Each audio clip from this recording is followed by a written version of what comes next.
Ooh, what a lovely voice. Oh, what a lovely ending. I Yeah, like that that. is Harry Belafonte, the story of John Henry. That is John Henry was working after slavery, of course, but nevertheless had to work himself to death. Like it. Like it. Very Um, good indeed. Brilliant. Absolutely brilliant. we're delighted to welcome Gabriel Krauser. Hi, Gabriel. How you doing? I'm good, thank you. Yeah, Yeah. nice to have you here.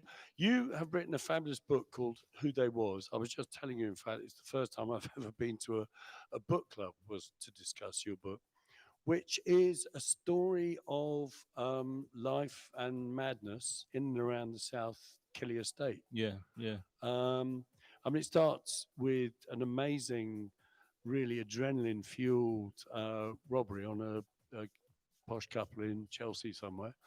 Um, tell us about the book because it's a story of the badness and the madness, isn't it? yeah. So, I mean, the book itself came out of my own desire to be a writer, Hmm. and what I decided to do was to basically create a work of literature which is roughly or closely autobiographical, but Hmm. ultimately is fictionalized enough mainly to exist as a work of literature and also to protect myself and people in the book, Yeah, from kind of legal issues or other issues, because there are kind of other issues attached to that world beyond just legal yeah, kind of complexities yeah. and that. But yeah, so my main aim was basically to write a work of literature that reflects the reality of basically life on the roads in London. And there's this massive attention right now in the media for knife crime and gang culture and why are all these young people getting involved in it. But there's literally nothing out there in terms of written media that actually encapsulates that world and opens a window onto that world. So that's what I wanted to do. I mean, there's plenty of media out there at the moment in terms of film, or maybe not plenty, but we've started to have that Yeah. like with Top Boy and with Blue Story and those kind of things in it. But there's nothing out there in terms of written media. And I think also with, for example, with a film or an episode of a TV series, you get an hour, you get 2 hours of a kind of encapsulation of something, but it doesn't give a full story. Whereas this book gives a full story in terms of the complexity that somebody involved in that life has to deal with psychologically beyond just the drama of day-to-day incidents and yeah, and that reality. I mean, it's a beautifully written book. Your character in the book not is kind of by night is involved in the badness, and there are some pretty serious crimes described during the Yeah, course of the book. yeah. But in the daytime, is a student at Yeah, University of is it East London or Queen Mary's College? Queen Mary, yeah, yeah. Yeah. Well, the thing is, right, is I mean, a lot of people who've discussed the book and discussed the way in which it relates to my own identities, they've defined it as kind of a double life Hmm. and leading this kind of, by day going to uni and studying and by night being involved in crime, as you say. But to me, that aspect of my life and the reality of how that relates to my life was I wasn't leading a double life. It was just my life in it. I wanted to go to uni. I wanted to study English literature. I wanted also primarily I wanted to be a good student. I wanted to get firsts in my essays. I wanted to be banging at English literature in it. And then at the same time, when I didn't have to be at uni, I'd go South Kilburn where all my boys were, like all my friends basically, who are a lot of whom were basically like family to me in it in terms of our closeness, because you form these very close bonds of brotherhood very quickly when you go through intense and dramatic and dangerous situations in it much more quickly than when you're in normal social environments basically. So it would be much easier for me, for example, to form a close friendship in the streets than it would be in uni, bro, where in uni I might meet somebody and we'd get along and we'd share common interests, but we wouldn't go through certain life threatening or dangerous situations or moments where we'd have to prove our loyalty to each other. Whereas on the roads, that's like a natural thing that happens. If you get into certain sticky situations, you get to see who your friends are very quickly, and you form these intense friendships, which can also then get broken up by kind of intense moments of betrayal and disloyalty, which makes it also very painful and very fractious and in a way very temporary. Except when you're involved in that life, you think it's going to go on forever. You don't have that feeling of how kind of transient it is. I'm very interested to pick up the double life thing, but first off, you wrote the book. You're now actually, as it were, grown up, Yeah, yeah, whatever that yeah, means. yeah, yeah, And I've read a couple of interviews with you, and yeah, you have determined that you wouldn't write it through the prism of your new older self. Yeah, that You was were, very important. it was Yeah, important that you channeled what you felt at the time so that everyone could understand, some people could understand. yeah, it was very important because, and I had to do that often when I was writing the book. I had to kind of restrain myself and stop myself whenever I went into kind of an objective perspective based on the way that I think about things nowadays. I had to stop myself because that would have created a inaccurate portrayal of the mentality of somebody involved in that lifestyle, and would have, in a weird way, it would have actually detracted from the realism of it.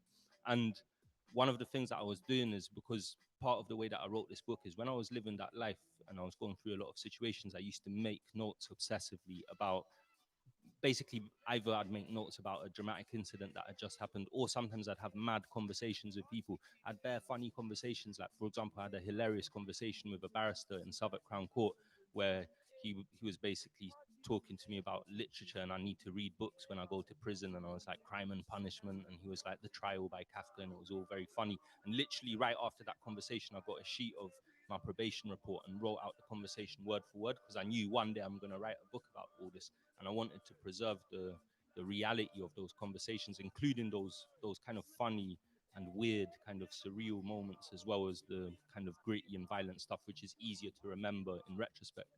But when I started writing, there was this moment when I was sitting down and I was looking at this kind of rant that I'd written when I was in Felton. And I'd written this big, angry kind of rant against the world, and how, like, certain people are sheep and certain people are wolves, and that's the division of society. And the wolves follow their instincts and eat the sheep, and that's that, in it. And fuck the sheep, basically, in it. And I remember reading it when I was writing my book, thinking, like, "Rod, like, this is mad. I can't believe I used to think like this. I can't believe I used to have this level of nihilistic and kind of unempathetic perspective about other people, in it." But that's the reality of that world. So when people basically throw their arms up in the air and they read about some stabbing in London or whatever, and they're like, "Oh, why are young people getting involved in this? And how can somebody do it?" Well, this is how somebody can do it, because at that moment in their lives, they're not living according to an empathetic code of how they relate to society and how they relate to others. They're just living in different modes of kind of survival, and part of that survival as well is it's an almost contrived survival, where in a lot of situations the survival is not necessarily something that's urgent, and that's, if you don't do certain things you're going to literally die. But it's a psychological sense of survival, that if you don't do certain things and if you don't live according to something, you will end up being a victim. And that's kind of what one of the biggest aspects of that life and that existence is not to end up being victimized. A lot of young men who stab other young men felt that they were going to be victimized, and they end up stabbing somebody. I'm not saying that that's the blanket analysis for all these incidents, but there's a lot more to what you read in newspapers. There's a lot more in terms of the backstories. When I say the backstories as well, not even just in terms of the incidents that lead up to a particular crime, but also the backstory of those people. Like, most, I would say 99% of people involved in violent crime, they've also got dreams and hopes and aspirations and anxieties and worries, and they feel love and they feel loss and they feel longing in it. But in the media, the portrayal of these people is very one-dimensional, which to some extent I understand. But what my book does is it seeks to kind of open a window onto that world in a much more three-dimensional, much more complex way as well, because I'm not trying to offer some reassuring redemptive narrative either. I'm just trying to show a certain part of the reality. How the reception has been, on the whole, obviously people have fallen in love with it, but people have accused you of, I don't know, glamorizing Yeah, violence. yeah. I mean, Do you think that's true? nah, I think the people who accuse me of glamorizing violence and the people who have a problem with the violence in the book are people who have been affected, whose moral codes have been affected by the nihilism and the lack of kind of directly apologetic um kind of vision in the book, so to Mm. speak, in it. Like, so the lack of a kind of redemptive quality to the character, the lack of a reassuring ending to the book that's They going to want a make the nice hug person, that at the end you say, "Oh, I woke up and yeah, I oh, wish I it's hadn't done it okay, all." yeah, and he found Jesus and like whatever in it. You know what I'm saying, in it? Like, which is completely unrealistic, because real life is a series of peaks and troughs in it. Like, we don't ride off into the sunset in it, or if we ride off into the sunset, when we're out of view of the camera, we fall off the horse and break our legs or something. You know what I mean, in it? It's like there's this there's this lack of, in a lot of, I think, literature and film, sometimes there's a lack of realism in terms of where the story goes, and that's partly to provide the viewer, listener, reader with something that reassures them and Mm. makes them feel happy at the end of the experience. I'm not saying though that that's a bad thing, because I think there's a lot of power in that kind of narrative. But in terms of portraying the reality of this aspect of London life and inner city life of young men, I think it was important for me to avoid providing that, because that would have been fake, basically. Yeah. Yeah. And as I said, when you said what were the rules on our show, no hypocrites, no Yeah, straight. racists. No, yeah, you're doing fine there, man. Um, we asked you to choose a couple of songs. I was going to play The Message by Nas. Nice. Yeah, yeah. Why did you choose this So one? Nas had, like, basically, when people ask me what are my biggest influences on writing, I have two of the biggest influences on me as a writer was the Russian Jewish writer Isaac Babel, who had a Hmm. huge influence on me in terms of the kind of literary style and also my approach to writing literature, especially when it comes to mixing brutality and beauty. And Nas was had like as a 13-year-old listening to the album it was written, and in particular this track The Message, as well as another few tracks on It Was Written, it made me want to write, and it made me want to capture the world of inner city life. And so yeah, this is a track that mirrors my own kind of creative journey. Cool. Yeah. We'll come back in. I was particularly interested in two characters in your book, partly because Yeah. I'm an old geezer, but there was you talk about an ex gang member Mhm. who's turned into a kind of mentor counselor, Mhm. and he's written off in quite derisive terms. Mhm. And then towards the end, I hope I'm not spoiling it for anyone. Towards the end, your character, gets into a lift with someone who was a really big man a few years ago. He did time. He came back, and you see him in the high vis, Mm. and you see him with his daughter. Yeah. Um, you, your character in the book looks quite askance at some of those older guys Mhm. who've given it up and kind of retired to civilian life. Um, you've kind of done that, but you're not wearing a high vis. Yeah, so no, so like the character, particularly at the end with the daughter, I wouldn't say I look askance at him, because he was even doing things on a level that I wasn't, and he was a Hmm. very significant person. And if anything, actually, that ending with him, and he's working a legal job and everything, it's like more power to him in it. And he's because his power is that he's managed to pull himself out of a life that in a way could have been much easier for him, because he understood how to make money and how to do all those things in it, and he's actually escaped it and also been through incredible trials and tribulations. Like, his own experience would be a phenomenal novel in it. But one thing that I do talk about is, at a certain point, I think what I look askance at are a lot of olders who they do mad dirt on road. Then they get to a certain point where it's like they're not in the streets no more, really making money in it, but they haven't also focused on trying to build a legal career for Hmm. themselves. And suddenly they decide to become spokespeople for anti-knife, anti-gun crime campaigns, youth mentors, all that stuff. Now, I'm not knocking that, because that's an essential part. It's important that we have people like that. But the way in which some of these people start coming out and start preaching to youngers, basically like teenagers and 20-year-olds, about how the roads are dead and it's all a trap and everything, it's like they're not in possession of the memory of their younger selves anymore. They don't remember that at one point they were younger men, they were teenagers and in their early 20s. And if some older came over to them and said to them, "Raw, put the knives down, don't do this, it's not worth it, like get a job working in Tesco's," they'd have told them to fuck off as well, innit? Same way, innit? So my criticism is more in terms of the fact that a lot of people do that very, I think, tokenistically, because they want to kind of reinvent themselves. But to me, it sometimes comes across as a lazy way to reinvent themselves. What I'm trying to do, I mean, I'm not trying to be a preacher myself at all, and I don't see myself as a role model. What I would like to do is I'd like to inspire young people to read books and to write books. We need more readers and we need more writers, and I want young people to understand that the art form of literature is just as legitimate and just as empowering and just as inspiring as music, cinema, fashion, etc., etc. In it, because I think music and cinema is, and TV as well, in that same context, the visual context, they seem much more accessible in it. But if if somebody was there basically positively to introduce books and literature as an art form to a lot of kids, they'd find just the same, if not more, level of inspiration um, and escapism as well, because that's what art is about to some extent. It is. It Yeah. is indeed. Would it be fair to say? I mean, I actually was pushing you a bit hard there because I did realise you didn't. You looked at a certain way on the guy who'd given up the roads and Yeah. had taken the straight life on. Is it because he's kind of a key worker? Well, whereas the other guy is like blagging off the do-gooders. No, it's not now because I mean I've got no criticism of key workers or anything. It's just there's a certain kind of trope that I've seen over the years of ex-roadman being suddenly like spokespeople for anti-knife and anti-gun crime, and it's like, bruv, like some of them where I know some of them, and I'm like, bruv, I know the dirt you were doing in it, like you were doing mad dirt. Don't start trying to preach in it in that way as if you've suddenly got the moral high ground Seen and the light. yeah, and like and also and that these kids are like throwing their lives away. Well, it's like, well, you threw your life away as well then. And do you not understand that this is way deeper than some older being able to preach and turn people away?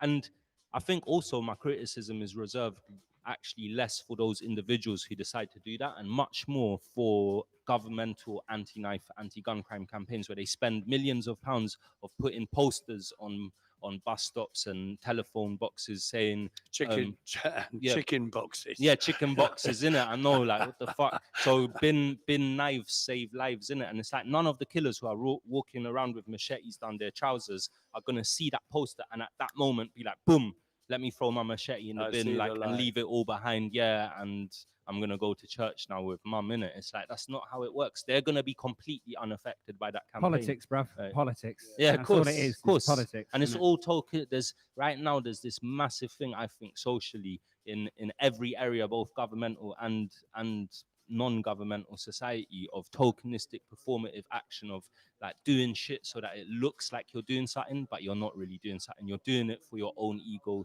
You're doing it so that people rate you, respect you, show you love. Like, you know what I mean, innit? And it's like it's all about the self, innit? It's got nothing to do with actually addressing the integral problems or issues that really affect people. Thank you, Faye. We've just been given some popcorn. Funnily enough, going back to the lift, if I might, one more Yeah, of time. course. The other person in the lift, the little girl, Yeah. you wrote what I thought was a beautifully observed little thing there. That the little girl is doing that thing where she's desperately hoping the adults don't notice that she is heavily processing Of course. what they're saying, and she's understanding the conversation between you and her father. And there's another bit where I noticed that I did do classics till they threw me out. You take a Homeric phrase about rosy fingered dawn. Yeah. Um, Shit, you got that, yeah?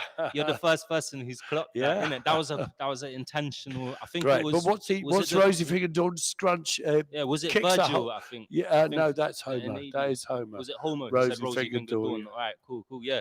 Yeah, so I think I said something like the pink fingers of dawn claws Yeah. the night sky and tears its belly open or Yes, something it like was that. definitely Yeah. something like that. Yeah, well, the thing is, right, is so there's a thread through the book as well of these opening quotations, right, into each chapter, and they're always either quotations from great works of literature or they're quotations from the Bible or something classical or something much more. Is maybe there not one from the classical, Art of War?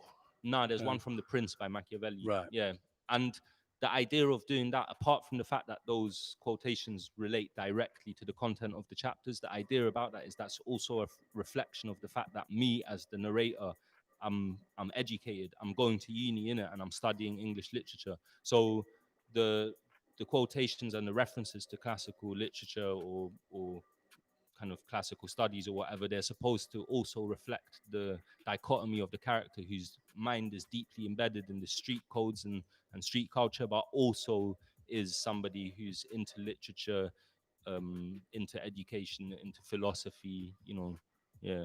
Cool. So next tune, Eurostep by West Side Gun. Yeah, West Side Gun, shout out West Side Gun, innit? Yeah.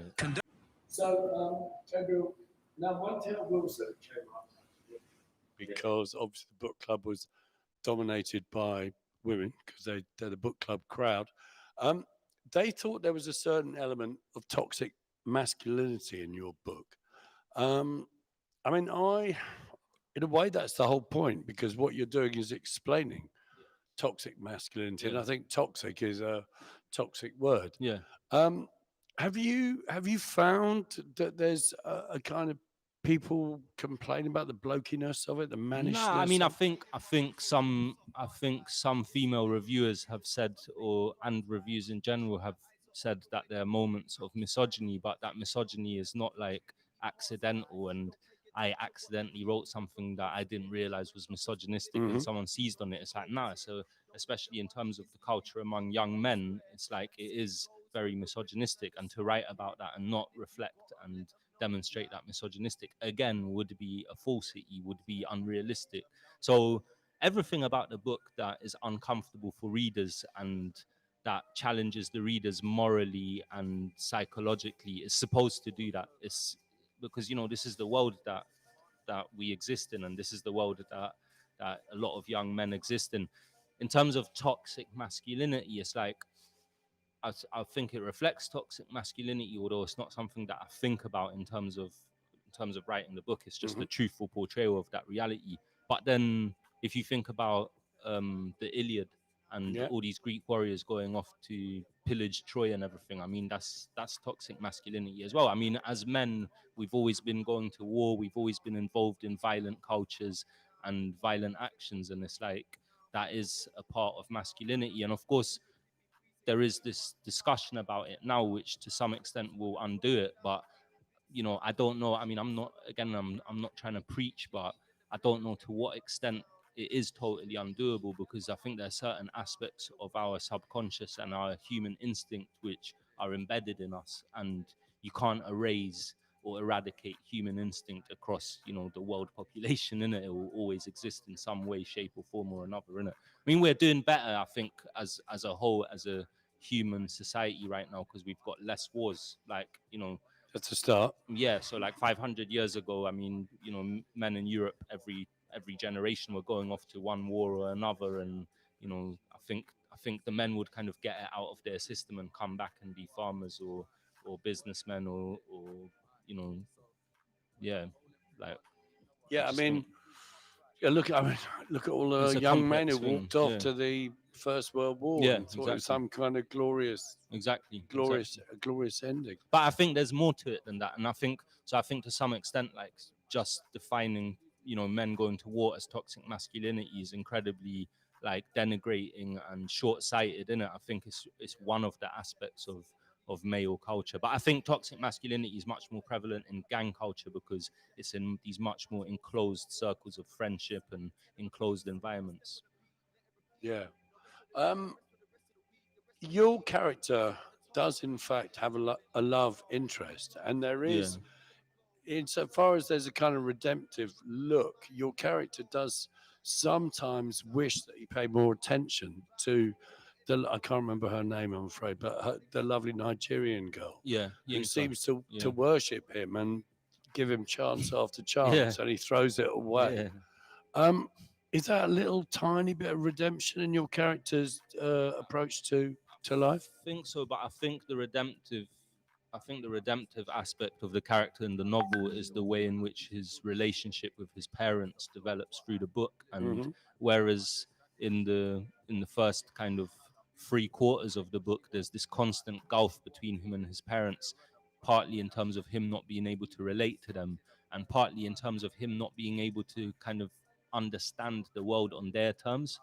um at a certain point by the end of the book, these broken bonds start to get rebuilt. And I mean that's where, for anyone, I think, to have healthy relationships in their life, you have to some extent have some kind of healthy relationship with your parents or somewhere going back. And unhealthy relationships with your parents can hugely damage your chances at healthy relationships in the future, because we learn everything from the basis of parents and early experience and everything. So yeah, I mean, identifying the redemptive aspects of the character's journey, I think there are multiple subtle redemptive moments, but again, it's not, I think when somebody constructs a kind of contrived narrative, they create a, act one, act two, act three, and here's going to be the climax, and here's going to be the resurrection of the hero and the redemption and everything. And it's like, this is not one of those stories. This is real life. Yeah, Yeah. real life does not happen in 3 acts. No, Whichever. exactly. I mean, your father in the book, Yeah. in a way, that coming together towards the end is partly generated by the fact that he sees, although he wasn't into the madness and the badness, Yeah. he sees a tiny bit of his younger self in your character, and he and your mum step up to each other a Yeah. tiny bit, and he stands up for you. Is that Yeah. Well, I think like, you know, I think mothers are much more want to shield instinctively, want to Mhm. shield their children from, the horrors of the world. And I think fathers to some extent try to navigate, especially with sons, they try to navigate their relationships by trying, at least to some extent, to relate to their kids. And I think it's easier for fathers to relate to sons, I mean, naturally, obviously. But I think there's also a redemptive aspect about my relationship with my mother towards the end of the book and everything. And it is to some extent a reflection of my own journey with my parents, where I lived in this world which they not only could they not understand, but they couldn't relate to, because, you know, it's much easier to understand why somebody gets involved in a culture of violence and a world of violence if, for example, you grew up experiencing violence at the hands of your parents, or witnessing violence between your parents, or your parents being incredibly neglectful. And I didn't actually have that. So for them, it was even more incomprehensible and more difficult. But, I think there's also a huge difficulty for young people who grow up in immigrant families, where they're the first of their family to grow up in a Western city, like, for example, London, Paris, or whatever, when their parents are from somewhere like, for example, in my case, Poland, which at the time when my parents left was not only a country that was devastated by the Second World War, but also had a hugely oppressive communist regime in place in it. And they come to London for a better life, and then they have children in London, and the children cannot relate to that framework of here is better than over there, because they don't know over there. All they Yeah. know is the reality of here in it, and that's all they can relate to. And it creates a massive schism between kids and their parents in it. Right? Wow. That's insane. Yeah. I love that. If only for the fact I went to school with loads of Poles. Yeah. They're a brilliant Catholic community. I love them, absolutely love them. And still got loads of Polish mates, and I love that. I've never heard anybody draw reference to that, because it's not only applicable within the Polish community, it's any migrant community Yeah, in yeah, London. 100%. Exactly the same thing that you just said, is truly applicable amongst our Caribbean brothers and sisters, and amongst our 100%. European brothers and sisters. It's all the same schism. Yeah. And if parents didn't grow and born and grow up here, then they obviously have a very different experience. So I like that. I love Yeah. that, bringing that in. That In, is in a funny sort of way, I think Whoa. if you are Polish, I mean, the Polish were the ones who solved Enigma. Yeah, You know, the Polish were the bravest pilots in the yeah, Battle of Britain. exactly. So, it's you do wonder. I would have thought, your parents. I don't know why they weren't more shocked by not being welcomed completely with open Yeah. arms. Next up is Millions HDC. Why'd you choose that? Oh, this is my favorite UK rapper right now. Still, shout out Millions. That is Millions HDC. What is HDC? I just saw at the end of that. I saw. HDC is home detention. It's like basically when you've been released from prison, but they keep you on home detention curfew, or Is that a tag? instead of going, yeah, basically when you're on tag and you're not allowed to. But also it can be even more restrictive than a tag, because a tag you can like leave the house during the day Mhm. and you just have to be home between certain hours. But sometimes home detention can mean that you're serving some time at home. You're literally not allowed to leave your house in it. Well, Yeah. all of those of you who, I mean, at the moment, only outlaws know about that. But Shout you out know, to everyone on tag, innit? Get that hair dryer, innit? Loosen that tag up, bro. um, I mean, we started by talking about the really intense relationships you form when you're doing intense shit, because time Yeah. goes very quickly.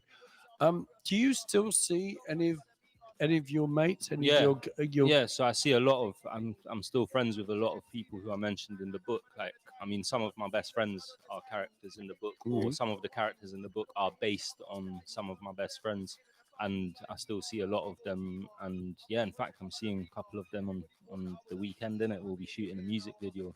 So right? yeah, and I mean, like, and they've all been massively supportive of the book. And I think partly because they feel, one of my close friends said to me recently that he felt after reading the book that I'd kind of captured a piece of history that would have been lost if I hadn't read this book, because these are stories that are come from marginalized places. And by marginalized in this sense, I mean marginalized in the sense that they only exist in newspaper articles about crime, whereas there's a whole another world to people in that world, innit? And this isn't about, of course, a lot of it is set in South Kilburn, but this isn't about people from South Kilburn, because not everyone from South Kilburn is involved in gang culture or drug dealing, and it's massively, like, I think, denigrating and kind of reductive to talk about things in that way, because no gang from an estate represents the entire community of the estate. There's a lots of positive people, lots of people facing incredible hardships and poverty and disadvantage that do amazing things and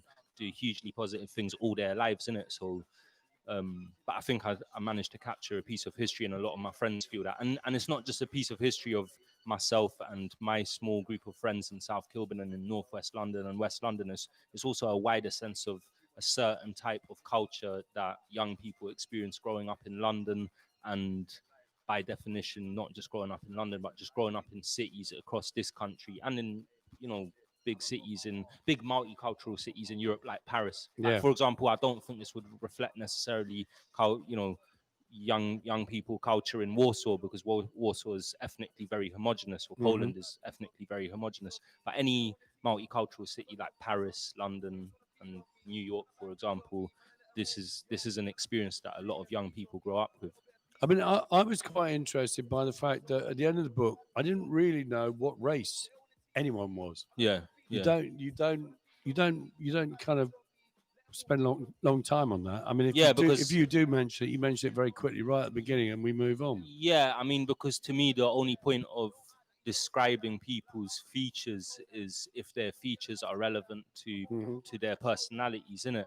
And I think there's a kind of value in describing somebody if there's a certain beauty to them, or there's a certain beauty to what they look like in their context and in their world. But I think there's no need to kind of waste time on that, because also there's a lot of unhealthy things in our society when it comes to the attention to race, and for example, the whole myth of black on black crime, Hmm. which is just a huge kind of othering label, which has enabled the police to kind of have a racial slant on the way in which Yeah, they profile and everything, because stop there's and no nick anyone they yeah, want. but also there's no such thing as white on white crime. I've never heard about it, except I know loads of white people kill and rob, steal from, beat up other white people, but we don't have that label in society. We just have black on black crime, in it. We don't have Polish on Polish crime. No, I'm sure there's bare Poles in the UK doing things to each other, in it. Like, we just have this one label. So me personally, I mean, to me, it's natural, in it. Like, I grew up in a multicultural context of friendship, and I've never kind of objectively examined and analyzed, what race my friends are and everything like that, in it. Like, that would be, you know that would be fake, basically, in it. And it would mean that I'm and a living bit some kind of, weird. yeah, a bit weird, exactly, a bit voyeuristic and perverted, I think. But yeah, so it's like, I mean, it's funny you should yeah, use the word. I mean, I found myself reading the book not in a voyeuristic way. It's not my world. I live over the road, so I do live on a council estate. So I'm probably more in touch with this world than some of people from my background and yeah, privilege. But I saw it as a brilliant description of a very marginalised community. yeah, And my time that touched on what you were doing is when I was a kind of narco maniac running around the nightclubs and football stadiums of Europe. And I remember that feeling of us versus civilians. yeah, yeah, And it really, that's what really came to me. yeah, This idea that we're somehow the elite squad and yeah, everyone else is Muppets yeah, slash civilians. yeah. Um, Yeah, because civilians look upon people in those groupings and in social groupings like that as scumbags. yeah, So whatever it is, if they're and so the way you reject negative labels is by defining yourself as powerful, and by kind of, immortalizing your own power through the sense and definition of you being a wolf and them being sheep, or you being, you know the people who've decided to shape your own futures and shape your own destinies, unlike the people who decide to succumb to the grind and enslavement of a 9 to 5 or whatever. I mean, that's how we'd yeah. phrase it, basically, to Though, make ourselves though the feel guy better. on the lift at the end, has Yeah. obviously been through his outlaw Yeah. period and come Yeah. to the grind at the end of his life. He's got a daughter and he's chosen that. But that, you see, that is an incredibly powerful choice, because if you've been in the outlaw lifestyle where you've made tens of thousands, if not hundreds of thousands of pounds illegally, and you've lived this outlaw lifestyle, to then suddenly decide one day that you're going to lead a legitimate lifestyle, get a normal job, and just work hard, is mad brave, innit? And people, I think, don't appreciate, because once you live a certain type of lifestyle that you're embedded in, it's very difficult to tear yourself out for multiple reasons, not just the external reasons of how other people can pressure you back into it, but your own psychological demons and your own sense of, like, you know, if I think, for example, now about like my financial situation, which is completely unstable and unguaranteed, and I'm trying to write another book now, and I don't know if I'll make any money off it and everything. Whereas I know that I could start trapping, for example, and start making $1,000 a week, like just shotting food or doing whatever in it. It's like, it actually takes a lot of strength for me to suppress that urge to turn away and go back down that line. Although, I mean, for myself now, I think, because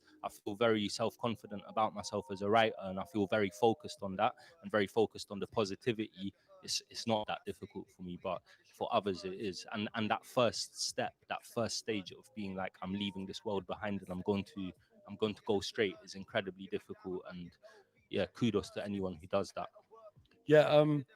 I mean, talking about money, apart from the kind of literary influences I saw in your book, I mean, Seven Killings was forgot the name of the guy who wrote it. Marlon James. Marlon Yeah, James. Seven Killings came to mind. Mhm. At the beginning, I don't know if you know a guy called Simon Koenig who writes kind of No. shitty adrenaline fueled novels, but there was, every novel he does starts and your heart is racing. Mhm. I felt that at the beginning.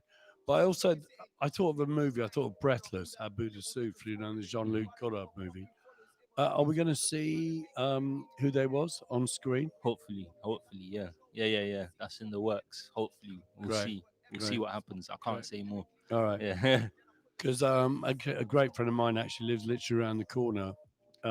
Made Top Boy. Top Boy was oddly enough produced by three middle class geezers. Mm. As you, someone who's been in that life, what do you think about Top Boy? I think it's good. I think for me, my only criticism of it is it's a bit too glossy. Yeah, But I think it's good. I think it's very good, and I think it's very powerful to have something like that representing that reality on screen and kind of welcomed by so many people. Because in terms of like the British kind of, what I'd call the kind of British hood cinema, we're behind the Americans. So the Americans have this amazing backlog of the foundation of Boys in the Hood, Menace to Society, even films like Colors, all these classic films, Clockers as well by Spike Lee. We came into that a bit later in terms of that portrayal of street life. And I think the initial one, which was Kidulthood, was like popcorn in it. It was like a cartoon version of reality. It wasn't real reality. And I think Top Boy is much closer to that, basically. So yeah. Yeah, I mean, where the production company used to be one of my clients, they're not anymore. And although you're absolutely right, the execs were three, middle-class white geezers. All the assistant producers and that were all people of color. A lot of them were people who came from the same ends, if you like, as where the actual subject matter was coming from. So yeah, it was amazing production. Yeah. You're right, it's too glossy. Far too But I glossy. mean, but then you that's also need like to appeal, and you yeah. need to get those commissions when you're in production. You need to get the commission, and part of the commission is to make it totally appealable. Yeah. So they I can mean, I bang think it on also- at 9 o'clock on I think Channel that 4. You know what I criticism mean? as well of it being too glossy, that's also my subjective kind of thing Yes. about what I want to see as Yeah. well. So that's not really Yeah. that's not really objective criticism. It's Yeah. just me personally, how I feel about certain types of cinema and how I think Yeah. something would be better to be portrayed a certain way. Absolutely. Look, there's a career in directing for you. I can see Oh, it yeah, already, man. I definitely. can see Most it already. definitely. Wicked. I mean, Wicked. Look out for the movie, guys. We've been to Hackney. We know it's not that nice. Aw. Aw. Gabriel, thank you so No, much thank for coming you. on the Amazing. show. We've got your last tune up now. Well, your book is called Who They Was. Who They Was. I never looked at the publishers at Fourth It's Fourth Estate. Estate, yeah. Who They Was, Fourth Estate. It's out now in hardback, and it's out in paperback in May 2021. It's out in paperback, and it will be out in America as well in June 2021. Fantastic. It's a cracking Sorry, read. It's not too long. Just have a question. Yeah. All right. We got Faye. Hey, Faye. How you doing? Hi. Sorry if I already missed the answer to the question. No, that's cool. But how did it feel to put your experience into writing and actually share it? I think it was a mixture of catharsis. So like it felt good to get it out of my system and to put everything onto the page, and it felt as if I was closing that part of my life finally by putting it onto the page. And it was also slightly traumatic in the sense of reliving certain things very viscerally and kind of going through certain very negative experiences through my head over and over again. But yeah, I mean, I feel it was very important to do it, so I have no regrets. Yeah. And how do you feel about the book now that you've released it? Do your feelings change about it, or Do you like know what? do your feelings like fluctuate I about try not to think about it because I know something that that you've written? if I were to read it again, if I were to read it now, I probably will never ever read it, because if I were to read it now, all I'd see is everything that's wrong with it and how this line could be better and this bit of prose could be tighter and I could express this point more powerfully. So yeah, but I mean, I think that's part of the writer's journey. I think any artist should maintain that self-critical aspect. Otherwise, they'll just end up kicking back and feeling too bossy about it, and then the ability to kind of create something powerful diminishes. Yeah, And are you planning to do anything else with your book? Are you gonna make it into a TV show, yeah, into a yeah, yeah. movie? Well, we'll see in it. We'll see. Can't say Yeah, anything you. else. any producers out there who've got a little bit of authenticity, get in touch. Your last tune is Freddie Gibbs, Forever and a Yes, Day. Freddie Gibbs, my guy. This is my favorite, probably my favorite American rapper now. Still, yeah. Shout out Freddie Gibbs, Indiana. Amazing, absolutely superb. Gabriel Krauser in the house, ones and twos. Gabriel, Love nice this of him. guy, Shout absolutely out brilliant. South Please, Kilburn. please come back again, man. Tell us more.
From his teenage eyes began to fade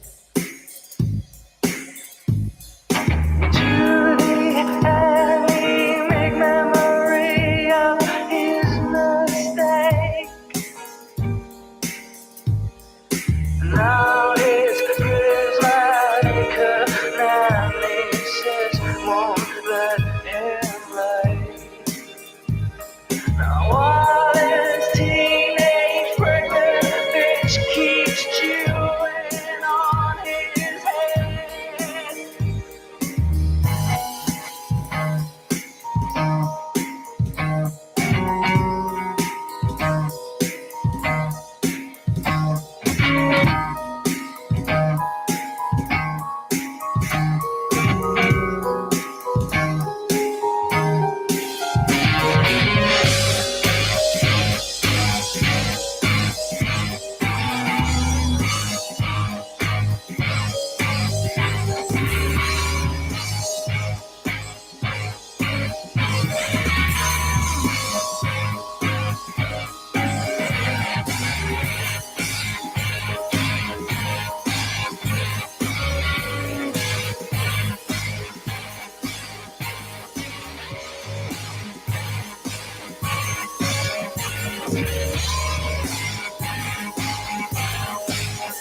That is Forever and a Day by Freddie Gibbs.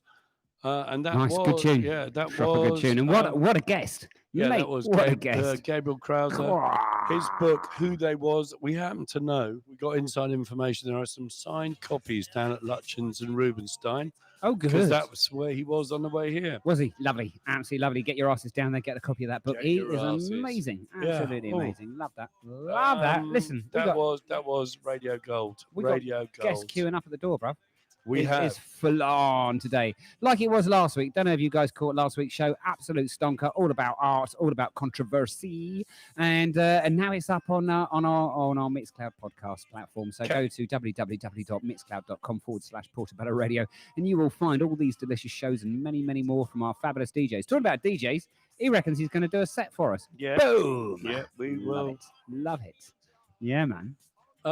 So we've got another couple of guests coming up in a minute. We've We got have. Roxy, who's going to talk to us about her brand new tune. We're going to get to listen to it. We are. Whoa. After we talk to Roxy. Of course. And then we also have Alex, who has come in to talk to us about Wormwood Scrubs. Oh, good where man. there's Marvellous. There's some shenanigans going on. There which, has been for some time, hasn't there? So, yeah, he's out there to save the wildlife. Love it. Absolutely love it. So, looking forward to chatting to him later on, too. Absolutely brill. Absolutely brill.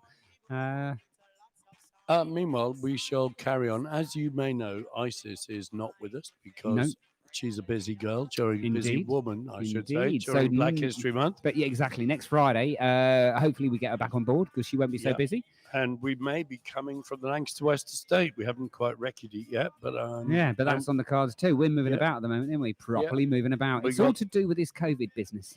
whatever the COVID is. Whatever the COVID is, you know that. You know But that. anyway, while Isis is away, we are playing a record for her every week. And Yeah, it's going to be a man. Tanya Stevens every week. And this week, it's Boom Wah. Me too, Tanya Stevens. And she's a banger, isn't she? She's right, old cracker. Love it. Yeah, Love are you allowed to say that? She's a banger. Anyway. Well, you know what? If I'm not, I will be cutting it out in the post-production Yeah. process. You know that. So Well, only for the Before people the that authorities you know what? cut it out only first. for the people that tune in live. You know, you get all the edgy shit when you tune in live on Friday between 4 So and if 6. people tune in tomorrow at midday It for will the be cut out. rewind, It will be it'll cut just out. be, it'll be stayed. Yeah. There'll be hardly anything left of that last interview. Oh, Just not you and me quite right. chatting like Not Chazzy quite and right, but Smashy and as an Matey. enticement, as a way to incentivize those people out there to tune into the live stream, you get all of the grit and sawdust when you tune into the live stream, and we have to cut it out when it goes to podcast or rerun. So yeah, man, you only get the live grit when you tune in between 4 and 6 The on live every grit. Friday. Tune in for the live grit. Yeah, Anyway, man. we move on. It's an ever-changing neighbourhood, and we're delighted to welcome Roxy. Hi, Roxy. How you Hi, doing? Piers. Hey. Now, Roxy, what we love is when young people don't just sit around, but they actually do something. And you have just, and you've just released a track called "All Mine." Yeah. How did you come to do that? Well, it wasn't really my normal kind of genre, and I just had this like idea of like this simplistic bass line, and I wanted to kind of come out with something on a bigger platform that was more like poppy and commercial. Mhm. So it's kind of a different way to go, but yeah, I just wanted to do something a bit different, and it's like the first song I released on like something other than SoundCloud. So yeah. So you might as well tell us who has released it. Me? Oh, right. Yeah. Well, We like that. We like a bit of independence around Me here. Oh, yeah. Records. Yeah, that's why that's the only records I'm kind of involved in right now. Yeah. And so you're at school, obviously, Yeah. still. When did you find time to do this? Well, I kind of started it at school, but it was really annoying because the first idea I had when I started doing it, I made like the first original beat, and they wiped like the whole desktop. And after I'd completed like the original beat of it, like we lost it. So I Well, the ended school up, lost your homework. the school lost it. It wasn't even my homework, which was more annoying. But they lost the first beat, so I had to like wait a long time because I was like really busy. And then I got to doing it later when like lockdown was happening. That's when I focused. That's when I was focusing on it. And So, yeah. did you play everything on this, or Well, basically, I started off producing it, but I wanted some help because I feel like I've just started kind of getting into like Logic and like using software to produce. Like I'm normally kind of writing songs on like with instruments instead of old on school, software. Yeah.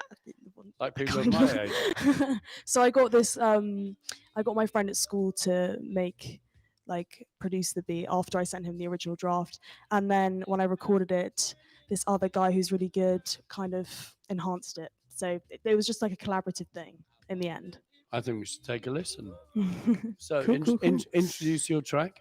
So this is All Mine by me and Casper, aka Ben Grace. And that's not Casper from Casper of Halloween. No. Casper the Ghost. Different Casper. Thinking of the one who can have a little fun just for the night. Just for the night. Don't you look the other way, she ain't got nothing on me. I can see it in your face that I'm on your mind. Baby, what you gonna say? We can go all the way. Don't be playing all these games, cause you're on mine. You're on mine. You're on mine. Don't wanna hear your drama, cause it's alright. I'd rather be alone, I'm with you tonight. Don't wanna hear about it, we got all night. So fine, you're on mine. Yeah, don't wanna hear your drama, cause it's alright. I'd rather be alone, I'm with you tonight.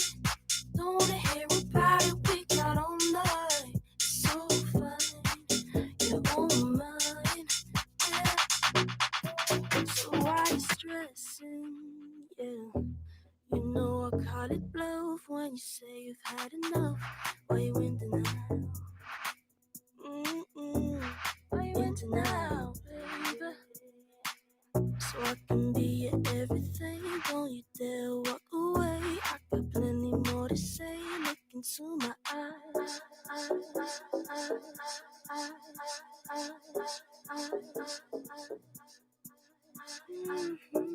One time for the man them. Oh my. Two times for the gal them. Wants to play games or just wanna play FIFA. Yo, I've been known as a dreamer, dreaming a world with the bees and the girls all get on like my gal when I beat her. Yo, and that's Casper rhyming, back on the track with immaculate timing, smack on the back with the back, there's a hyphen, joining our names when I'm sliding inside. It's a hard life writing rhymes, seems easier life, so nice, but the pain in my blood from the crease of the funds leaves me stuck in a month and I just wanna cry. My, oh my, would I wanna talk, I spot the gun cry like why would I try, my heart is so tied up in the bullshit, pull this one time like pull it up, pull it up, pull it up, pull it, see a nice Barbie, just one bullet, step in a party quick as a bullet, door says push but I just gave the pull. I wanna hear you drama, cause it's alright. I'd rather be alone, I'm with you tonight. Don't wanna hear about it, we got all night. So fine, you're on mine. Yeah, don't wanna hear you drama, cause it's alright. I'd rather be alone, I'm with you tonight. Don't wanna hear about it, we got all night. So fine, you're on mine. Yeah. That, of course, is All Mine by Roxy. Sorry, for some reason I took my headphones off. It's something to do with the COVID, I think. That is great, Roxy, and I like Casper's. Thank you. I like Casper's little. Do you still call it rapping? I kind of just stick to emceeing now. MC. Yeah. So that is great. So how are you promoting that? You're obviously not doing gigs because no one is. No gig. I just promoted it through like social media basically. And just got all my friends to promote it. And I Um, mean, do you ask people to buy? I mean, in the old days, you Yeah. know, you'd make a record and you'd spend so much money on Yeah. the plastic and take it around record shops that you had to Mm. get people to buy it. Are you selling that, or are you just asking people to stream it? And I think so far I've made like £2 from it because that's good. no one really like buys kind of tracks on iTunes anymore. It's all about like Apple Music and Spotify. So it's really hard to make money unless you've got like tons of streams. Like So you're making like 0.0001p Yeah. or something every time. yeah, So get out there, people. yeah. Stream it so that Roxy can afford to buy some tricks or treats this Halloween. Are you tell us about Halloween actually while we're on the subject. I mean, apparently it's been legalized again. You're allowed to go out trick or treating. When I mean, I would love to do that personally, but I don't think any of my friends would do it with me. They all just want to get pissed at the pub, so I don't know Right, what to yeah. do with myself. Yeah, it's a terrible thing, Adrian. And what are you going to do next? How long is this going to be your new record? And when's the next new record? I think so. Basically, next weekend I am recording a new record, which me and my brother originally produced and wrote together. Mhm. And it's a completely different genre. It's kind of like just guitar, like simple drums and vocals, and it's quite like chilled and mellow and Oh, it's a bit shame. jazzy. I was going to big you up about the production on the last track. I love that. Mm. Absolutely love it. Fantastic. Really fat bass. Really Yeah. lovely spectrum of frequencies coming through on that Thank tune. So you. it was amazingly well produced. Really good. Yeah. But the next thing you're going to do is just like bedroom business with microphones, right? I It's, kind of acoustic. Yeah, the reason I wanted to do that was because I quite like the old kind of Motown sound, and I kind of wanted to record it. I know this sounds weird, but on like a multi-track tape recorder. Oh, good. Wow. Good. I So quite- you did the analog. Front Yeah, deck. because I just thought it'd be cool to bring back like the old kind of vintagey sound to like Motown and old jazz and Good blues. plan. Yeah, Do man. you not? I mean, sometimes you young people, do you not think it's patronising the way you take all the things that we Yeah. oldies have rejected because they were too heavy or too much hassle, and you're now bringing them back and fetishizing them? It's driving Yeah. me mental. I don't know. I think I kind of agree. Actually, it is quite annoying. What's wrong with our wow? Yeah. Roxy, thank you so much. You have chosen a tune Th- which, yeah. in spite of your professed desire to be all real drums and real bass and real guitar, you've chosen a house tune from The Defected. reason I chose this tune was because it's kind of relevant to the inspiration for the tune I released. Right. But if you want me to pick another one, I can. But No, it's no. kind of like We love house music. We're all white guys. great. Did we do Roxy's socials? Do people know how to hook in and, Good and idea, find out Gregsley. where to find this one? Where do we find you on social media or handles? My Instagram bio is quite hefty. Sorry. You've got to pull out our It's- iPhone for just this. Hang on a at minute. Roxy. It's we haven't quite- got time for this. Moving on. Okay, okay, No, I'm taking the piddle. Go on. Crack on, Do you want me crack to on. actually read it out because there's like hundreds of numbers on the end of it? No. What would they search? If Yeah. you just search, Roxy music. Oh. just No, that's not going to work, baby. That's If not you- going to work. that always doesn't work. Bangers and mash. That's the bio. It's really embarrassing, but there you Bangers and go. mash. Bangers and mash, At good. Bangers and mash. Very good. Yeah, with a Z Wonderful. instead of an S. for Bangers. Yeah, You yeah, crazy bangers. kids. Good stuff. Wicked. Absolutely wicked. Thank you, Roxy. It's all K's No and Z's worries. and no vowels, isn't it? It is nowadays. You know Yeah. that. You know that. That's street, baby. That's street. Nice one, Roxy. Thank you so much. Brilliant. No Absolutely brilliant. worries. Keep in Thank touch. you. Let us know when you've got Yes. some new tunes and some new Definitely, music, and we'll definitely try will. and drive people your way. Okay, cool. Thank you Right so on. much. Thank you, Roxy. Woo! Hooray! From Defected Records. Right, I'm delighted to have my neighbour and indeed fellow campaigner, Reese Morris, with us. Hi, Reese. How you doing? You might. Is there a turning on button there? Are we on? Yeah, we're on. Nice one. Yes, I'm good. So, I mean, Reese, I'll tell you what made me think of you was because last week, of course, we had your aunt on, Lynette. yes. And Lynette has done the fantastic mural on Preston Road, 28-metre mural, people. I mean, that is hard work. completed during some of the worst raid we've ever seen in this country. It celebrates you as kind of not a just local me. icon, So it's Reese. a few local. I say unsung heroes. Yeah. So Well, it's a nice touch. It's a nice touch. yeah. I mean, we're sitting here in the Maxilla Club, and actually, probably the first time I met you was when we were having those big meetings here. Yeah. Your mum, Anne Marie, Yeah. And that put was a up the long, very long time first ago. Silchester petition, Save Our Homes, which, of course, the council rejected on some kind of technicality because she hadn't put the words in the particular order they wanted. Yeah, we were here with Peaky, with It's Low like Key. all the neighbours around here meet, fight in the council, isn't it? That's how we meet. That's how we some kind of struggle against the council. You get me? some kind of struggle. Yeah. Now, also, you know, the other reason I got you on board because you're slightly more in touch with the street The roads. than the rotas or the ends, whatever people are calling them nowadays. And you heard Gabriel talking about his book. He was writing his book. His book's based in the noughties. Am I right in thinking that things are more chill now, or would I be kidding myself? It's worse, to be honest. It's worse. Yeah. Yeah. I mean, we had last week. We were doing the show outside by the Wall of Truth. Yeah. And there were kids all over the place letting off fireworks Yeah, and the young LA guys. Yeah. Shout out the guys.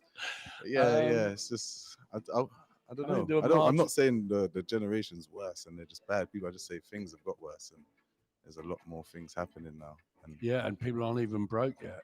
Yeah, exactly. Because broke is coming down.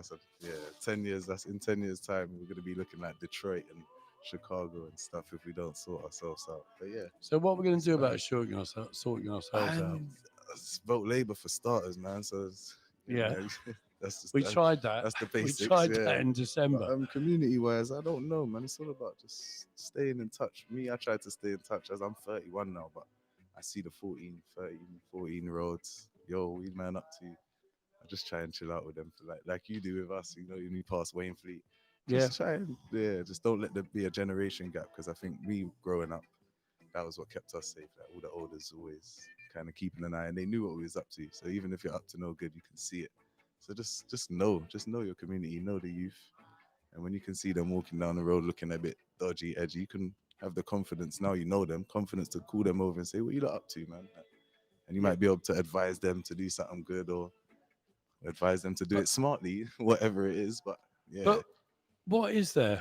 I mean, what is there? Just got to make the effort, man. Make the effort. You know, we talked to Gabriel about, for instance, you know, the old.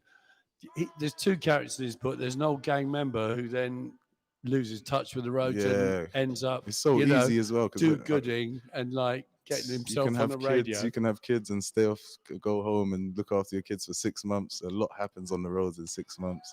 And plus, you're not out there doing anything, so no one respects you or knows you now. So yeah, it's just about keeping the balance, man. You don't have to be involved to still. And it's your community. It's your community. So you're gonna step outside and see these guys. Just say, yo, they're not as scary as you might think. And you probably know that me. I don't mind talking to the youngers because I know getting to speak to them and that I'm probably gonna know their mum, uncle, brother. So it's all good, man. It's all good, man. But yeah, it's tough times for them. It is tough times for them. It is, and it's a rare talent to be able to cross that bridge, and and gain a little bit of respect from our unwieldy youth. I had the pleasure of taking a lot of my lot to school, driving them to school, and that sort of gained me the kudos, if you like. And there's been more than a few occasions whereby I've been sort of up against the youth, and one of them will pop up and say, "No, that's Gregsy." Do you know what I mean? He takes my brother to school, or that's Gregsy, and someone points me out, and all of a sudden I'm out of trouble. That's it, and then everyone knows each other, and it's all good, man. Absolutely, it's bridging. It's bridging between the generations. Just not letting it become to a point where we're just walking past each other and we're almost scared of each other. Yes. A lot of the youth probably scared of the adults around here. No, I think especially in the last what they've seen in the last couple of years. Yeah. A lot of adults going off to meetings. Have we told them? We haven't really involved them. Absolutely. And they're doing their thing. They're not involving us now. So. And you're right. It's the scared factor. Yeah. That is the division. That's what divides us, and we must all overcome that. We must all overcome that. I mean, when we were fighting for the future of Silchester, you were probably 26, 27 yeah, around young, then, and I was 5 years very, ago. I was very not dismissive, but I was, I felt, I don't know, I don't think I got involved as much, or maybe that was from what you guys, my mum, and I always said it to my mum, I don't feel like you lot really invited me and involved me that much. So maybe you just said that Well, I was we going to look at say, well, I was youngers and going to think, oh, they say, can't do much here, but really they can. They got a lot to offer, as we saw after Grenfell, because most of the people that spoke up, well, they were the youngest. So yeah, and also you get me? you got to remember that there's no point in taking all these decisions if you're a Yeah. bunch of old people, because Yeah. you're all going to pop your And clogs especially in the next down 10 here, or we have to 15 be years. we have to be very careful let's ask the involving 20-year-olds. everyone, because they like to change a lot down here. And that's if we're going to keep certain things in place, like tradition in Grove, we're going to have to involve everyone from the start and teach them like this is what we want, and we're going to have to keep it, because if we're not together, it's easy for them to come into a new set of You know, the people old that have divide grown and up rule and said, business. Yeah. we're done Oh, with this yeah. block now. Can we knock it down and make a nice new one for you? And the younger generation that's grown up now might say, why not? Well, I Because remember- they don't understand and they haven't been taught. I remember going out onto Wainfleet Square in the early days and Mm. saying to a whole bunch of young men, I Yeah. don't think you were The there. man you them, might yeah, have but been. most of the man them was like, knock it down. Yeah, knock Get it me a new drum, down. get me a new yard. And it's only till you explain it to them, bro, you're going to end up in Slough. Like, and then they're like, huh? Oh, but- yeah, Slough never. Yeah, it's all about teaching and just bridging the gap, man. That's what it is for me, and I'm sure Grove will overcome this little period here still. Now, I was going to play partly because I'm a Chelsea fan. I'm about to play Thiago Silva by Dave and AJ Yes, Tracy. yeah, shout out the guys. You've obviously known AJ, Yeah, from many moons. From young. As an older, I know his mum, obviously. Yes, That's the way it rolls. Yes, shout How out. do you think AJ, what does AJ mean to the young people around here? He's a chance. What else can I say? I hope of moving somewhere. Yeah, also a role model as well, because he's successful, but he's not bad. He's not a bad guy. He No? doesn't do bad things. Tell me his Yeah, mum man. loves him. Yeah, exactly. He's a family man, very family orientated, and he looks after his people. So I think you can see the youngest can look up to that and say, cool, you don't have to be a certain way to be successful in the area and be respected, because he gets all the respect. So yeah, that's what he gives. And others. Shout out Digga D, Shaka. There's a few. Yeah. There's a few down here. We're good. I mean, coming back to what you mentioned about Timbers, of course, is that one of the things that shocked me when I was talking to Julia, when AJ was just beginning to be successful, is that he has to take an Uber wherever he goes. yeah. I mean, now he has to take He's got probably. the car now. He's got the car. Now he's got the car.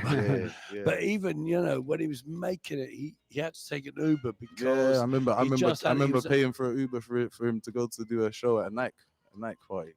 And that was what, Right. 2016? Yeah. Still buying him Wow. like these and at them times there. And now look, Oh. you get me now.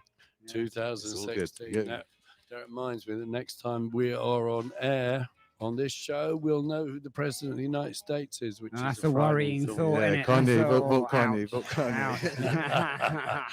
Yeah, Kanye West has Yeah, fun. all jokes aside, man. That's yeah. We're looking forward to that one still. I'm up all night watching that one. Yeah. This is Dave and AJ Tracy doing Thiago Silva. If anyone out there in Somerset wants to do AJ's bit, they can ring in and wrap. One more guest. We've got Alex, old friend of this show, who's going to come on to chat to us about the appalling things that are going on in Wormwood Scrubs. Are you on, Greg? I'm on, mate. Yeah, Greg's sorry, I on. slipped out for a cheeky ciggy. You Oh, know me, mate. I do that from time to time, as you do you. So, yeah, man, no, brilliant, absolutely brilliant. We got lots going on. We've got lots going on. yeah. And one of the big things going on is talk radio on Sunday morning. So it's the Ooh. first Sunday of the month. First Sunday of the month. And our old friend Dick O'Dell. Richard O'Dell, him Oh, of Yellow Records, Yeah, we Gorilla Records, Y Records, all those records. Y Records. I actually found my copy of Pig Bag. Oh, yesterday. nice. Um, Nice. I've you got may- this most resounding memory. I was like a 12-year-old or something when that came out. And my mum or my auntie, I think it was my auntie, had been into several record shops to get it for my cousin, who You was were a 12? true punker. Something like that. Yeah, I was quite young. And I- she came in and she said, "Oh my goodness, I've had real problems getting this getting this tune, because the people just don't believe me when I lean over the counter and say, I really need this song. It's called Papa's Got a Brand New Pig Bag." And yeah, it's just brilliant, absolutely brilliant. Well, Love you it, were love brought it. up in the funny area. I was. That was in Brixton. Yeah, I found my promo copy of it, which I was sent as Ooh, a DJ. Nice. Obviously, when I was at the venue, but enough Yeah, talking man. about the venue. Mm. So Yeah, Dick O'Dell this weekend, TV themes. It's a smasher. Is It's an he on- absolute smasher, mate. he's on the first Sunday of every month, is he? Absolutely, at 10 a.m. in the morning on Sunday. The first Sunday of every month on Sunday Yeah, and at 10 a.m. Who's he worked with? Rollo McGinty, What, bonkers. from the Wooden Tops. Bonkers rolls from the Wooden Tops. And there's a Wow. little bit of a special going in there because we're doing TV themes and that. A bit Watch with Mother comes up and they have a right old hoolie about the Wooden Tops. So check it out. Sunday morning, 10 a.m., Dick O'Dell's Adventures in Music. And that is followed because however good this show is, it's almost certainly not going to be on at midday because on Wednesday, you reunited the Pistols road crew. You say you. I can't take the credit for that one. That is Aidan McManus from Flipside London Radio. Most beautiful Aidan. He has managed to get together Rodent, who now is known as, do you know what his name is? It is Algernon Aloysius or something. Oh, right. I thought you were going to give me the whole spiel, all 5 names or whatever. The guy's brilliant, absolutely brilliant. He was a roadie for the Sex Pistols and for the Clash. And then, of course, John Boogie Tabiri that we've had on several of our shows. Again, Steve Jones calling him the Fifth Pistol. Yes, Steve Jones calling the Fifth Pistol, absolutely. So 2 old punkers in the room. Well, 3 old punkers, because Aidan's a bit of an old punker himself as well. So 3 old punks in the room talking about the old days. It was spectacular. That again is on Mixcloud. So go to www.mixcloud.com/Portobello Radio, and you will see Aidan McManus's Flipside London Radio show featuring the most amazing John Boogie Taberi and, more importantly, Rodent, as he used to be known before he embellished himself with some Ponzi name. And you'll also find this show probably Sunday afternoon sometime, or maybe Monday morning. You never know. You'll find all our other fabulous shows, including our Saturday sessions. Yeah, man. Saturday sessions. And we have treated you over the last few weeks, maybe even the last couple of months, with quite a few rewinds that we pulled out of the archive that we didn't feel that you'd all listened to enough. Yeah. But they were spectacularly received, you know? They were brilliant bits of shows. Noel Watson, bits of Jenny Bell stuff. Oh, mate. You know. It just went on, didn't it? It was brilliant, Really absolutely great brilliant. Have we told everyone out there in Radiosville what we're doing this weekend on Saturday sessions? What, or on not? Halloween? On Halloween, yes. And there's now the time to go there or not. But I think pretty much every show has got a spooky element. Even Chris Sullivan's One Nation Under the Grove. Yeah, man. I mean, he spooks me out. He spooks us all out. He's brilliant, absolutely superb. Yeah, so Chris Sullivan, formerly of the WAG Club, formerly of the most blue Rondo a la Turk, and all those other zoot suit clad bands that he was associated with back in the day. So yeah, man, Chris Sullivan's going to do a show. We got Edie Ashley again. We got a show coming in from her. That's going to be Dubs and Roots. That's going to be absolutely spectacular. We should have one talking about Dubs and Roots from the Dread Broadcasting Corporation, indeed, our sister company. And if Becca doesn't turn up, we'll just play you some classic oldie from 1982. We'll go and tap up Mike the Bike for some archive business from back in the day. God bless Lepke Rebel and the legacy that he left us with. It's spectacular, and we love it. We love it. I think punters are beginning to realise that we run an old school vintage DBC show somewhere about the 3-4 o'clock on the Saturday afternoon. We have done throughout the whole lot of BHM. And probably we'll do it forevermore because we love them and we loved Lepke. He was brilliant, absolutely brilliant, a mentor and a saint. And the other DJs are getting a bit lazy about sending in shows sometimes. Yeah, you know that. Charlie Forbes, he's sending in a show. No, we got two of our very original DJs, Carlos de la Cruz is going to be... And Charlie Forbes. And Charlie Forbes. Are both on it. Absolutely. We managed to pull Carlos out of the suburbs to do a Dia della Morte, which we thought was appropriate because that's on Monday or something. He's in Cali. He's in Cali buying records. He was buying it remotely. The Carly thing. I've got a funny feeling he's with his baby mum down in southeast London, but I could be wrong. Could be completely wrong. But I think there was a hilarious moment this week when we received a payway bill from a record company in Cali. to Carlos. And it Which just I assumed was a virus. yeah, exactly. So we've been hacked. No, not at all. Our man Carlos de la Cruz was buying delicious vinyl from a wonderful record supplier out there in Latin America. So look forward to that one on Saturday too. We've got so many shows. We have got so much shows. It's brilliant, absolutely superb.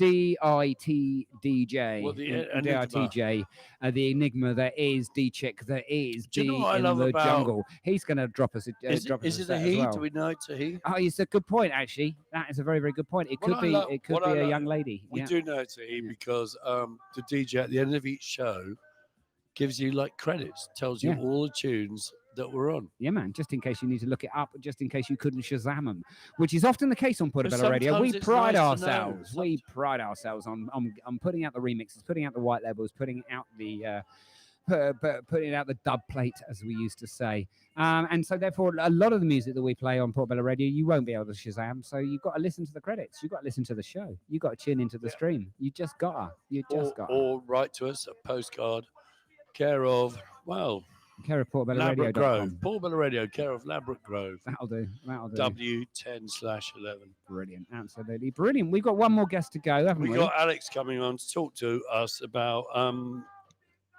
Faye, who I think started the Save the Scrubs campaign, Yeah. was coming on this afternoon. She got held back at work. Alex has stepped up to Good give us man. the basic facts. We're Marvellous. hoping that Faye will be here next week. Yeah. You never know, you're luck. Brilliant. And to tell us all about Wormwood Scrubs and what the Crossrail project is doing to our wonderful scrubland.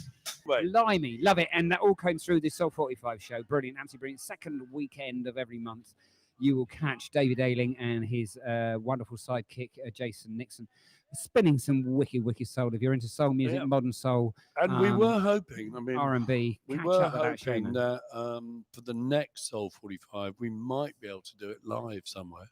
Yes, Um, yes, indeed. You never know your luck. You never know your luck. We got a few irons in a few fires. We've got a few irons in the fire, but I mean, whether we're even allowed to leave our dungeons by Yeah, next true, week, who will true, know? yeah, who will Particularly if know? there's civil war on the Yeah. streets. Though we did get special dispensation last time round because we are an asset of well, we are An asset of community value. absolutely, that's the kind of thing, absolutely. So yeah, we did. We got a special dispensation by the council to actually go about our normal business so that we could produce these wonderful radio shows, keeping you guys informed as to what's going on in your area. In your area. Now, Yeah. talking about assets of community value, we have Yes. with us Alex Katama. Hello, thank you. Yeah, hey. Now, Alex, you every time, I mean, you are a fabulous supporter of the important local issues, whether, you know, I've known you for years and then we became close, I think, after Grenfell when we were all brothers in arms. Yeah, it brought the Um, community together, didn't it? It did. And then, you know, we've worked with you. You've brought Extinction Rebellion into the studio. You obviously you're not actually. You've worked with the Fire Brigade Union, or the Fire Brigade. London Fire Brigade. The current issue at hand is Wormwood Scrubs and HS2. We all knew they were going to put a station down there at Old Oak Common, but it appears there's been some underhand behaviour. Yes, you're right. Again, thanks for having me, guys. I know it's short notice, and we actually only. Well, we heard- haven't got long, have we? That's the other That's thing the people out there thing, have to remember. Exactly. We only got we only got wind of this probably about a week ago through some post boxers. Some of the neighbours were talking about it. Essentially, what's happening is HS2, the bargain of the century, if you like, is intended to. That was sarcasm and irony. Yes, I'll people. try to throw that in where I can. HS2 intend to dig up about approximately a fifth of the Wormwood scrub, or big scrubs. In part of the construction works involve 24-hour tunnelling.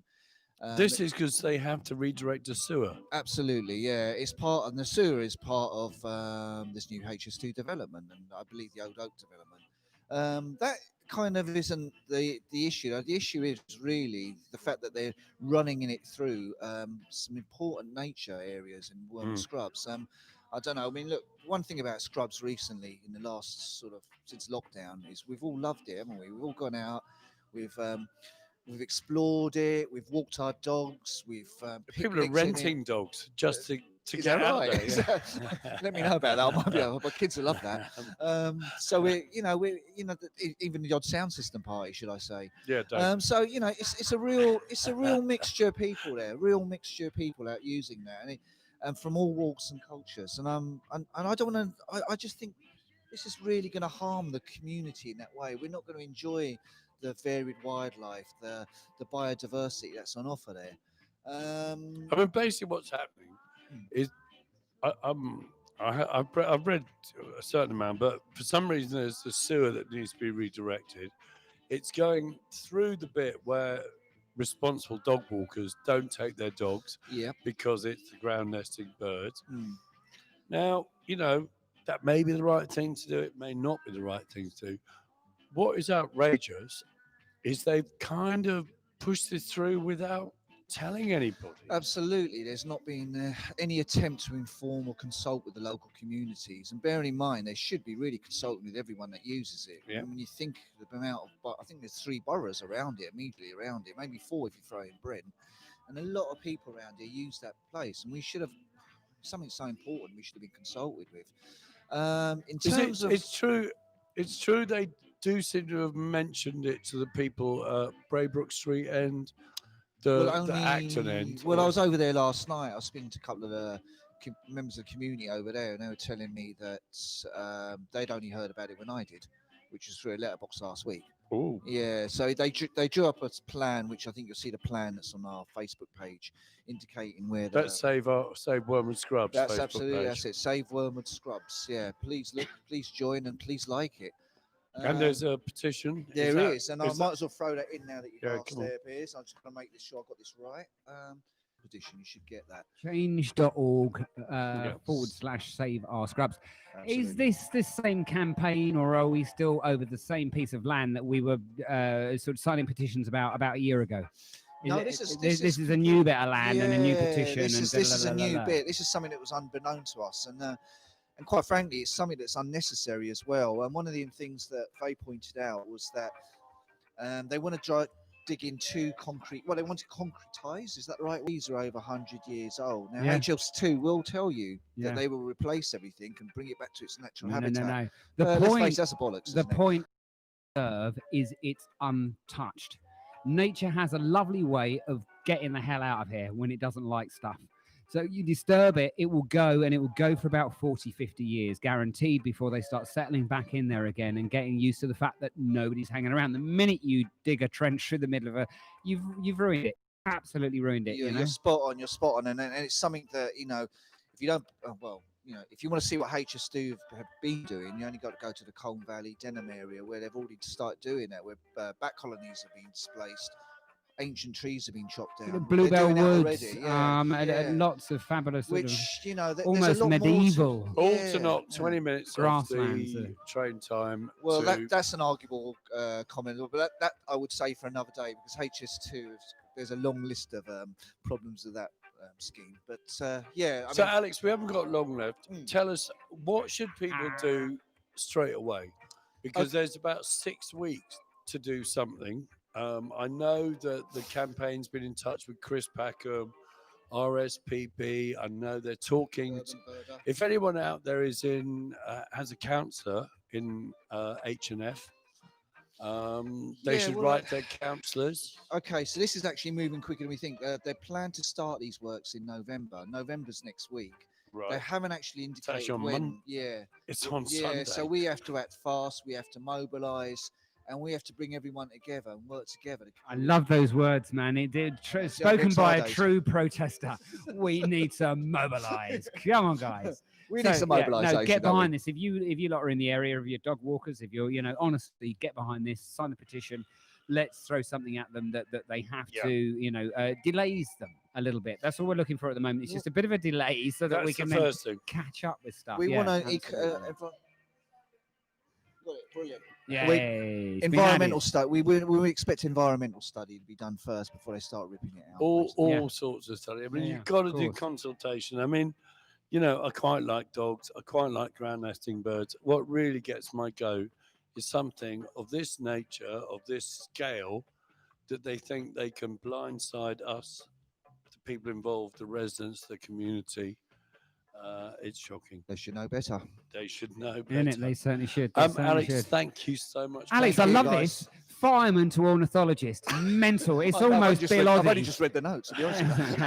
Mental. Absolutely mental. Thank you for coming down. Thank you. Thanks for the oxygen, guys. Thank you. More No, than happy to supply a good canister of the stuff to such a lovely, worthy project. And we salute you, Alex, because we know you're engaged with everything. And I mean, sometimes, there's one time you were too scared to come on the radio. You came on, you make people stay. Don't get me wrong, I'm scared. Ladies and gentlemen, happy Halloween. I am going to play. I love playing this record once every year, though I am going to play it tomorrow in my Halloween set. Where is he?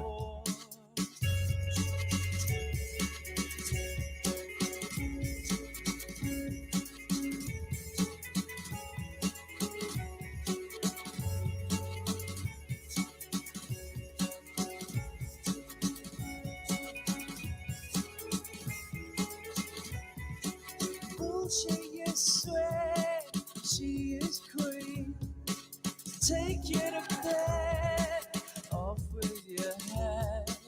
Real life excuses, one by one.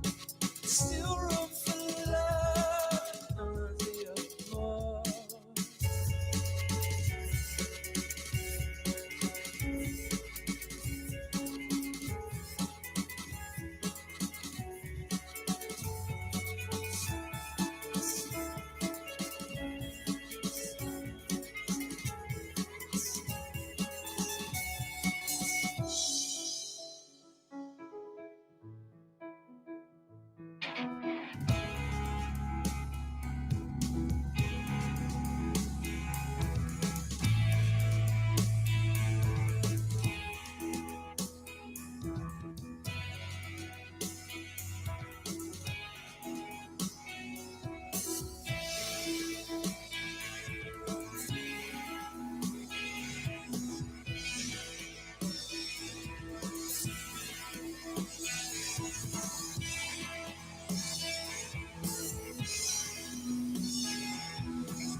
Interrupt this broadcast to bring you.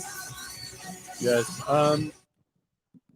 Sorry, Greg, I wasn't ready for that. As you know, our natural home is the Muse.